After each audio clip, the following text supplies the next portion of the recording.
Hello friends, welcome back to another edition here of Political Viking. I hope that you enjoyed our introductory video and we'll have another one here. I'm trying to keep it short. I wanted to bring everybody up to speed a little bit about what was going on this week. Everyone's pretty familiar with what's happening across the world in Afghanistan and the debacle there.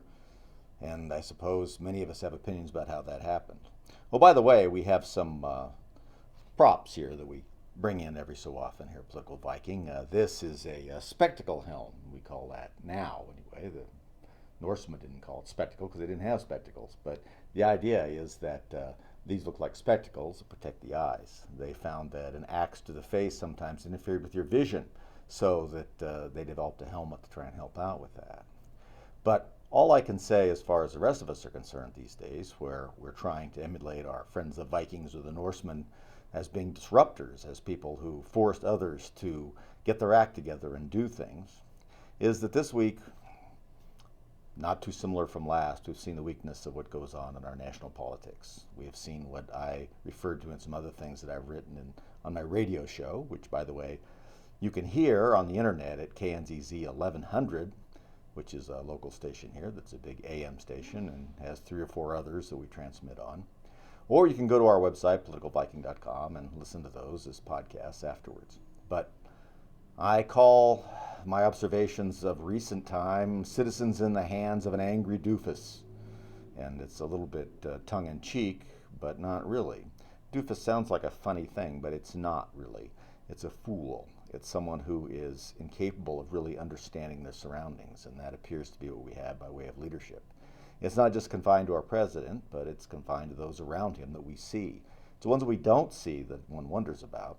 Because one of the problems with being a doofus or a fool or a poltroon or anything else you want to call from some of our older language that seems very spot on right now, is that you're so susceptible to manipulation.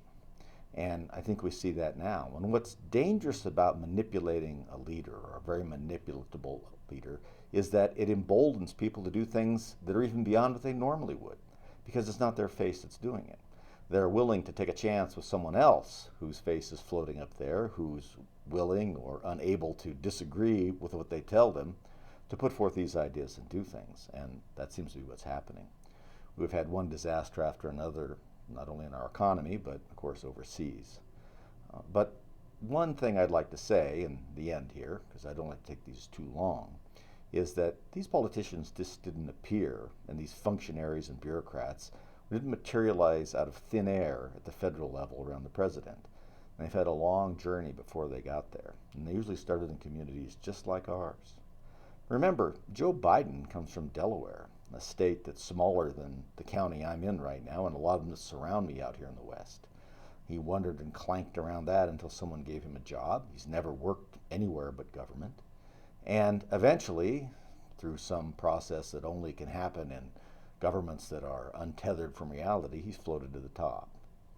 But like we say, he did not start there.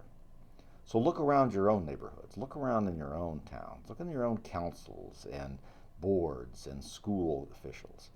See what they think. After all, they work for you.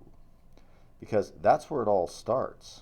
It's a lot harder to unwind something when someone is president than take a look at them and say, I don't think they ought to be on my city council. And that's a disruptive thing to do. That is different. People aren't paying much attention right now, and we're suffering the wages for that. So go forth then, as you sail the waves on your dragon ships of the culture, history, and politics, and take a look around. Remember, your immediate surroundings are where the most danger is. We'll be back soon. Take care and good sailing.